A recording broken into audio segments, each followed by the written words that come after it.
Hello students, welcome to Vivekananda agriculture academy.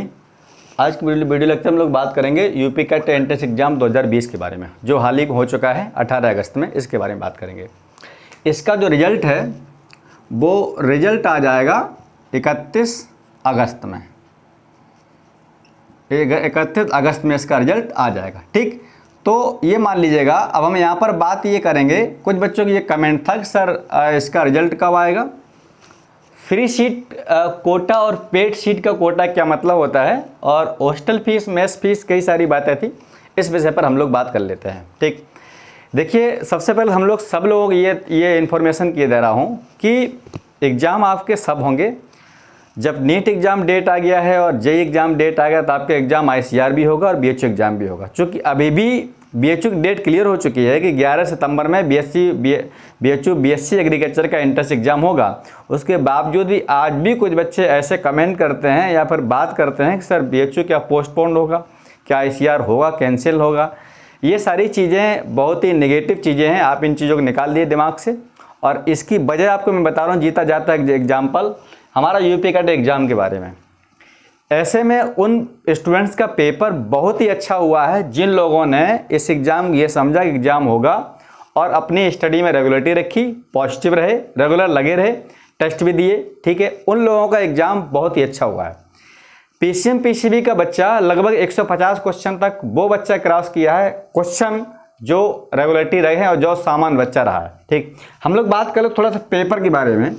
हमने पहले बताया था आपको जो है कई सारे सैम्पल पेपर भी हमने अपलोड किए थे, तो पेपर काफ़ी बिल्कुल ऐसा ही आया जैसा हमने आपको जानकारी दिया था PCM PCB का, उसके बारे में। हालांकि एग्रीकल्चर पेपर इस बार थोड़ा सा काफ़ी अलग आया हुआ है, हम लोग बात करेंगे उस विषय पर भी। पेपर में अगर बात करूं PCM का और PCB का, बहुत ही इजी पेपर आया था और 1 लाइन क्वेश्चन आया था। CSA मोस्टली मैं देखा हूँ अभी तक का। हालांकि पहले बार एक ऐसा हुआ एग्रीकल्चर में कि इस बार जो एग्रीकल्चर पेपर आया वो सबसे हटके था।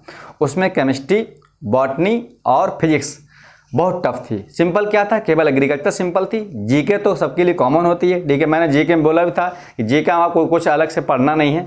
10 क्वेश्चन 12 क्वेश्चन कोई भी स्टूडेंट्स कर ले जाएगा। ठीक है, तो जीके सिंपल थी और उनके में जो है मैथ सिंपल था। तो एग्रीकल्चर बच्चा वही 80 क्वेश्चन 90 क्वेश्चन क्रॉस कर पाया, उससे ज़्यादा क्वेश्चन नहीं कर पाया। हम लोग बता दें कितना टारगेट आपका होगा तो आपका सिलेक्शन श्योर हो जाएगा।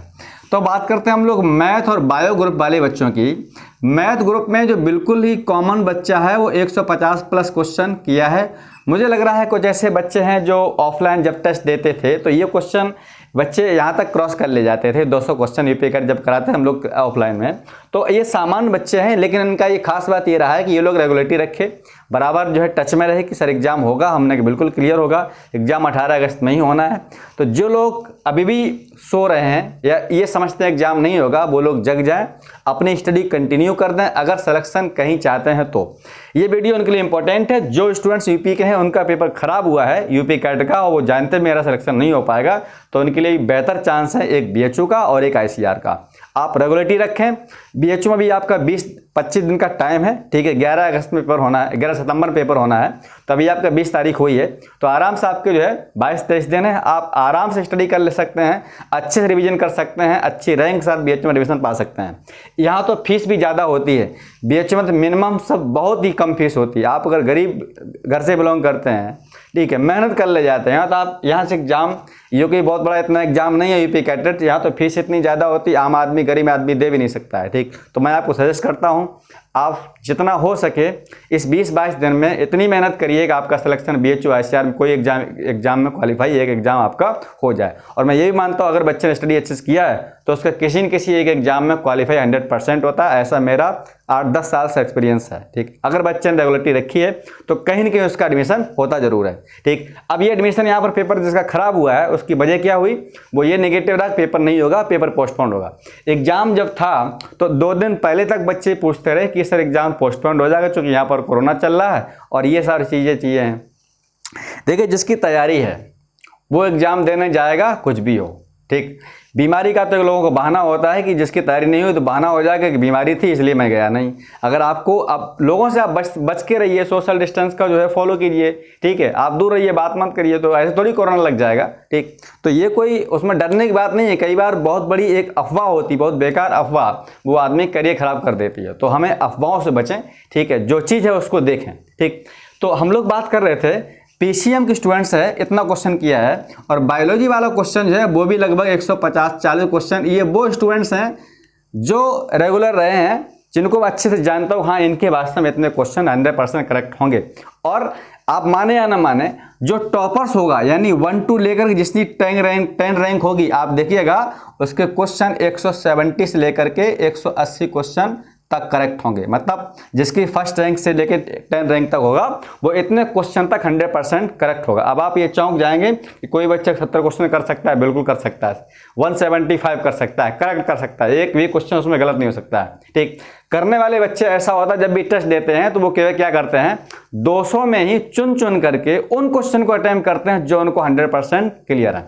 तो आप, मैंने बताया था, कभी आप 200 क्वेश्चन में आप उन क्वेश्चन को मत देखिए जो आपको नहीं आ रहे हैं, आप उनको करिएगा जो आपको 100% क्लियर हैं, आ रहे हैं। पेपर को 2 राउंड में करेंगे और जैसा मैंने बताया वैसा पेपर आया, जैसा हमने कहा उनसे वैसे उन्होंने अटेम्प्ट किया है।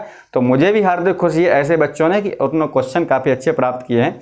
अब रिजल्ट हाल ही मिल जाएगा, आप परेशान होने की कोई ज़रूरत नहीं है। ठीक है, तो हम लोग यहाँ पर बात कर रहे थे इसके बारे में। तो पेपर इजी था। अब जो पेपर होने हैं उन पर आप जुट जाएं बिल्कुल के।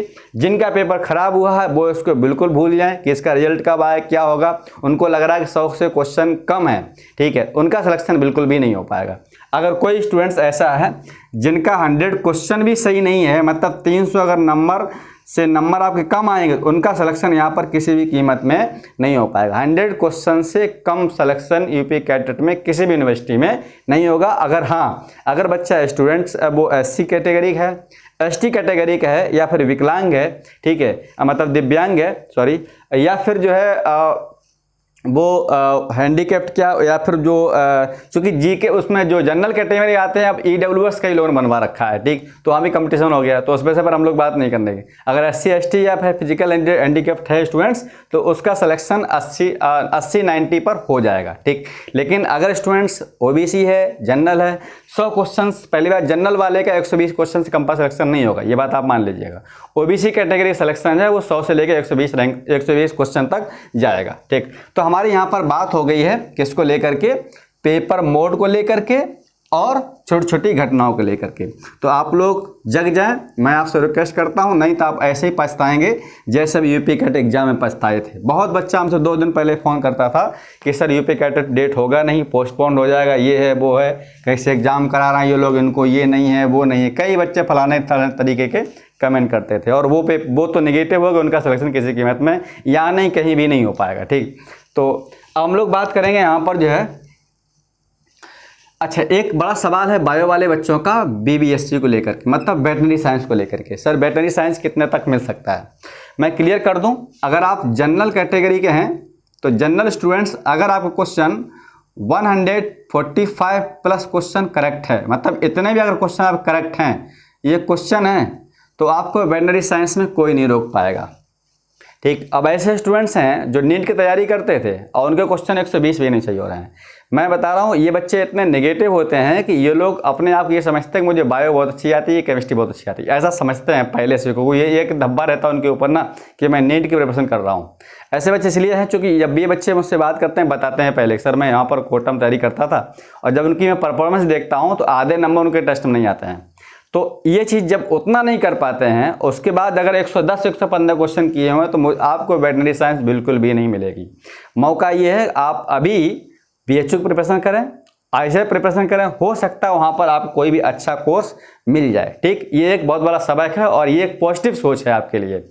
तो हम ये मानते हैं अगर स्टूडेंट जनरल कैटेगरी है तो 145 क्वेश्चन किया है, 100% उसको वेटनरी कोर्स मिलेगा। ठीक, क्योंकि वेटनरी कोर्स केवल दो यूनिवर्सिटी में, एक आपके नरेंद्र फैजाबाद में और एक है आपका वहाँ पर मेरठ में, ठीक है, सरदार वल्लभ भाई पटेल में। इसके बाद अगर कैंडिडेट OBC कैटेगरी है तो उसका जो है 140 क्वेश्चन जाएगा, ठीक है। इसके बाद SC कैंडिडेट अगर है तो वो 130 क्वेश्चन तक जाएगा, और अगर ST कैंडिडेट है तो उसका वेटनरी साइंस 120 क्वेश्चन तक जाएगी। 120 क्वेश्चन से कम वेटनरी साइंस नहीं मिलेगी, ये 100% क्लियर है। और ना मानो आप एग्जाम बाद काउंसलिंग हो तो हमको बताना है, काउंसलिंग देखिए सर हमारा नंबर इतना आया, 100% आपको सिलेक्शन यहाँ पर हो जाएगा, ठीक। क्योंकि अभी तक जो वेटनरी साइंस हुआ है अभी तक वो 150 क्वेश्चन, 152 क्वेश्चन, 155 क्वेश्चन तक कट ऑफ जाती है, आप समझ लीजिए जनरल कैटेगरी के लिए। ऐसा भी नहीं जनरल OBC में बहुत ज़्यादा फर्क नहीं रहता, यहाँ पर 2 क्वेश्चन का फर्क रहता है केवल जनरल और इसमें। हाँ, इसमें गैपिंग काफ़ी रहता है SC ST कैटेगरी में और जनरल रैंक में। यहाँ तो 20-20, 30-30 क्वेश्चन तक का कट ऑफ मतलब फर्क डिफरेंस हो जाता है, ठीक। तो ये हमारा हुआ था इसके BBSC के बारे में जिन बच्चों का सवाल था। फिर भी कोई अगर और ज़्यादा सवाल हो आप मुझे कमेंट करके बताएं कि सवाल क्या है। हम लोग बात करते हैं फीस स्ट्रक्चर के बारे में। देखिए हमारे पास यूपी में 4 यूनिवर्सिटी हैं जो इसमें आती हैं अंतर्गत में। पहला नंबर आपका है CSA कानपुर, नंबर 1 है वो आपका CSA कानपुर चंद्रशेखर आज़ाद। इसके बाद दूसरा है नरेंद्र फैजाबाद, और तीसरा आपका है Banda university, Banda agriculture university Banda, और चौथा नंबर पर है आपका सरदार वल्लभ भाई पटेल मेरठ। 4 यूनिवर्सिटी हैं। चारों यूनिवर्सिटी लगातार एक साल करके एग्जाम कराती हैं। इस बार 20 में हुआ आपका CSA, तो दूसरे नंबर पर आपका एग्जाम होगा मेरठ कराएगा, फिर बांदा कराएगा, फिर आपका फैजाबाद। इस तरीके से चक्कर चलता रहता है। तो यहाँ पर अब किसी भी यूनिवर्सिटी से आप करेंगे तो हमारी जो BSc एग्रीकल्चर डिग्री होती है, BSc एग्रीकल्चर हो या फिर हॉर्टिकल्चर हो, कोई भी डिग्री हो, ठीक है, एग्रीकल्चर फील्ड में, तो ये डिग्री आपकी 4 ईयर प्रोग्राम होता है, मतलब 4 साल में डिग्री आपकी कंप्लीट हो जाती है, 4 साल में, ठीक। तो 1 साल में आपके 2 सेमेस्टर होते हैं और सेमेस्टर वाइज सेमेस्टर यहाँ पर फीस जमा होती है। हम लोग बात कर लेते हैं यहाँ पर फीस के बारे में। कोई भी यूनिवर्सिटी है, मान लीजिएगा आपके 2 सेमेस्टर होते हैं, ठीक। यहाँ मान लीजिएगा हमने A सेमेस्टर B सेमेस्टर, ये आपके 2 सेमेस्टर हो गए, ठीक। A सेमेस्टर B हमने मान लिया। ये सेमेस्टर 1 जो है आपका 6 मंथ का होता है, 6 महीने का, और 6 महीने का ये आपका जो है होता है, ठीक, 6 महीने का। तो 6-6 महीने के 2 सेमेस्टर होते हैं 1 साल में। जब आपका ये हो जाएगा तो आपका BSc 1 ईयर जो है वो कंप्लीट हो जाएगी। तो यहाँ पर जो फीस का स्ट्रक्चर है वो सेमेस्टर बाय सेमेस्टर चलता है। तो हम लोग यहाँ पर ये देखेंगे फीस का स्ट्रक्चर क्या है। तो देखो भाई, 6 महीने की फीस यानी जो 6 मंथ की फीस स्ट्रक्चर है। पहले बार जब आप BSc फर्स्ट ईयर में एडमिशन लेंगे, तब BSc एग्रीकल्चर में पहले बार एडमिशन लेंगे यानी फर्स्ट सेमेस्टर में, तो काउंसलिंग दौरान आपसे जो फीस लगेगी वो लगेगी 23,000 रुपये। अब कहीं कहीं पर 23,500 है, कहीं पे 23,600 रुपये है। इस फीस में आपकी hostel fees, library fees, tuition fees ये इसमें इंक्लूड है। लाइब्रेरी फीस, जैसे आप लाइब्रेरी में जाना चाहते हैं, मान लो रूम पर आपको नहीं पढ़ना है हॉस्टल में, तो आप लाइब्रेरी में जाइए, कार्ड अपना आप लीजिए और वहाँ से बुक लीजिए, वहाँ पर आप पढ़िए बैठ करके। ट्यूशन फीस मतलब जब क्लासरूम लगती है उसकी फीस, उसको ट्यूशन फीस बोलते हैं यूनिवर्सिटी में, ठीक। हॉस्टल इसी फीस आपकी इंक्लूड है। इसके बाद में यहाँ पर प्लस 7,000 यानी 7,000 जो आपकी जो फीस लगती है, ये आपकी सिक्योरिटी फीस होती है, सिक्योरिटी फीस। अब ये सिक्योरिटी फीस जो आपकी है ये बाद में आपकी वापस हो जाती है, रिटर्न हो जाती है फीस। रिटर्न कब होती है? जब आप BSc फाइनल ईयर करके वहाँ से निकलते हैं तब। ऐसा इसलिए होता है, कुछ बच्चे उदंड होते हैं, मान लीजिए उन्होंने किसी सरकारी संपत्ति को नुकसान पहुँचा दिया, कुछ तोड़ फोड़ डाला, तो उन पर जो जुर्माना लगेगा वो इसी फीस में से आपका माइनस हो जाएगा। तो ये हमारी क्या हुई? Security fees. तो ये टोटल आपकी 30,000 फीस हो गई, ठीक। अब यहाँ पर प्लस 5,000 6,000 रुपये जो है आपकी मेस फीस होती है, जो भी आप खाने का जमा होती है 6 महीने की, ठीक है। 5 भी है, 6 भी है, 7 भी है। जैसे यहाँ पर कहीं किसी यूनिवर्सिटी में अलग अलग, कई यूनिवर्सिटी में प्राइवेट लोग चलाते हैं, तो जो प्राइवेट चलाते हैं अपने हिसाब से वो लोग पैसा लेते हैं। मंथली उनको 2,000 लेना है, मंथली 1,500 लेना है, वो एक पर डाइट के हिसाब से आप जमा हो जाता। तो इतना बड़ा कोई इशू नहीं है। कुल मिला के आप मान लीजिएगा आपको 6 मंथ के सेमेस्टर में 35,000 रुपये लग जाएंगे, मतलब 1 सेमेस्टर में। तो 1 साल में आपके 2 सेमेस्टर हो गए, तो दोनों सेमेस्टर मिला के आपके 70,000 रुपये हो गए 1 साल का। ये क्या हुआ? केवल फीस, ठीक। ये 1 साल की BSc फर्स्ट ईयर फीस हो गई। सेकेंडरी में इतनी फीस, थर्ड ईयर, फिर वहाँ पर जैसे जैसे जाते कुछ फीस आपकी कम होती जाती है, ठीक है। तो यहाँ पर ये आपकी फीस की बात हो गई, ठीक। अब यहाँ पर ये बात करते हैं, देखिएगा इतनी फीस हो गई। अब आपकी जितनी फीस जमा होती है, ठीक है, तो फीस रिटर्न भी होती है। रिटर्न कैसे? स्कॉलरशिप में हम लोग बात कर लेते हैं स्कॉलरशिप। हालांकि पहले बार आपको प्रॉब्लम होगी, जो किसान भाई हैं, गरीब लोग हैं, आम आदमी हैं, तो वो उनके लिए पहली बार दिक्कत होती है इतनी फीस जमा करने में, ठीक है। गांव वालों में इतनी फीस कहाँ हो पाती है बेचारों में। तो हम लोग बात करते हैं स्कॉलरशिप के बारे में। देखिएगा, स्कॉलरशिप का मतलब ये है, जैसे हम लोग वजीफा बोलते हैं, ठीक है। तो स्कॉलरशिप का मतलब ये है कि आपको लगभग 52,000 रुपये एक साल में आपको मिलता है। ये 1 ईयर है, 1 ईयर मतलब एक साल में इतना आपको फीस, जितना फीस आपका लगेगा, ठीक है, तो वो आपकी जो सिक्योरिटी लगती है उसको छोड़ करके तो उतनी फीस आपकी यहाँ पर जो है रिटर्न हो जाती है। बाद बाकी देखिए मैथ्स का जो लगेगा, आप जो 23,000 फीस थी आपकी, 23,000 वो और कुछ और, ठीक है। तो 23,000 5,000 आपकी लगभग, तो लगभग आपकी 60,000। तो कुल मिलाकर के जो आपकी फीस लगी है, ठीक है, कौन कौन सी फीस, मैथ्स को छोड़ करके और जो आपका 7,000 वो है, तो वहाँ से उतना माइनस कर दीजिएगा, तो लगभग आपकी 52,000 55,000 रुपये फीस आपकी स्कॉलरशिप वापस आपके खाते में आ जाती है मार्च अप्रैल तक, ठीक। ऐसा तब, अच्छा एक चीज़ और कंडीशन है, अगर आपने BSc इंटर के बाद कोई कोर्स नहीं किया है, मान लो कुछ बच्चे क्या करते हैं, गाँव में इंटर बाद BA उन्होंने करने लगे, वहाँ से उन्होंने कोई स्कॉलरशिप ले ली। अगर इंटर बाद आपने 1 साल वहाँ स्कॉलरशिप ले ली तो आपको यहाँ पर स्कॉलरशिप नहीं मिलेगी। पहले क्या था, बच्चे फॉर्म भराते थे वहाँ पर, तो BA को वहाँ स्कॉलरशिप ले रहे हैं, यहाँ यूनिवर्सिटी में स्कॉलरशिप ले रहे हैं। अब गवर्नमेंट ने रूल बना दिया है, अगर आप वहाँ स्कॉलरशिप ले लिए हैं तो यहाँ पर आपको कोई स्कॉलरशिप नहीं मिलेगी, ठीक। ये हमारा हुआ फ्री सीट का स्ट्रक्चर। अब हम लोग बात करते हैं यहाँ पर पेड सीट के बारे में, ठीक है। हमारा फ्री सीट हो गया, ये हो गया, ये हुआ। पेड सीट का क्या है, जैसे मान लीजिएगा हमको फ्री सीट प्राप्त हुई है, 200 रैंक तक, ये हम CSA की बात कर रहे हैं, मतलब किसी यूनिवर्सिटी मान लीजिएगा कि हम मान लो कानपुर में एडमिशन लेना चाहते हैं CSA में, तो हमको 200 रैंक तक CSA सीट प्राप्त हुई है, 200 रैंक तक फ्री सीट।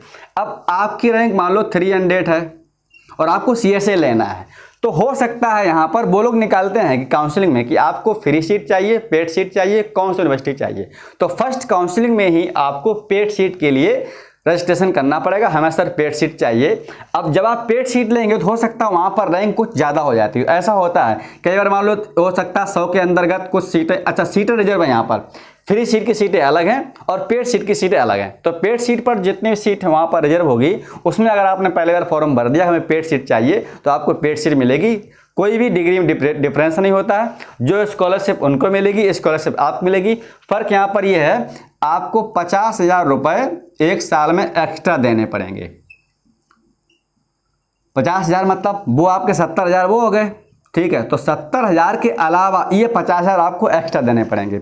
इसमें जो आपकी फीस होती है 52,000 वो वापस हो जाएगी, लेकिन ये फीस आपकी रिटर्न नहीं होती है। तो एक साल में आपको 50,000 रुपये एक्स्ट्रा देने पड़ेंगे पेड सीट के लिए। तो आप मेरी बात समझ गए होंगे कि ये फीस कौन सी है, ये पेड कोर्स के लिए है, जो यहाँ पर ये रैंक कम होने पर नहीं मिलती। कुछ आपकी रैंक अगर ज़्यादा हो रही है, हर यूनिवर्सिटी में पेड सीट है।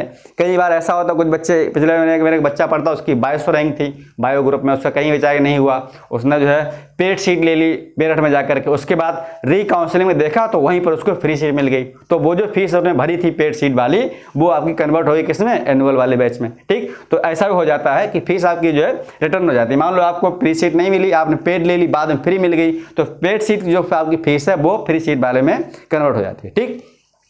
तो ये हमारा क्या हो गया है यहाँ पर फीस के स्ट्रक्चर बारे में। तो ये जो है फ्री सीट, तो फ्री सीट आप समझ गए होंगे, पेड सीट क्या है और हॉस्टल फीस कितनी है, मेस फीस क्या है, ये हमारा सिस्टम हुआ सारा के बारे में, ठीक है। तो कोई ये प्रॉब्लम आपको नहीं होनी चाहिए। हम आपसे ये रिक्वेस्ट करते हैं बार बार, जो आपके एग्जाम होने वाले हैं BHU ICR, आप उनके बारे में लग जाइए बुरी तरीके से, और जल्दी हम उसके लिए स्ट्रेटजी बनाएंगे किस तरीके से हम उसको एग्जाम को क्रॉस कर सकते हैं और क्लिक कर सकते हैं, ठीक। अच्छा लगा वीडियो, इसे लाइक और शेयर कीजिए। फिर मिलते हैं नेक्स्ट वीडियो में। Thank you.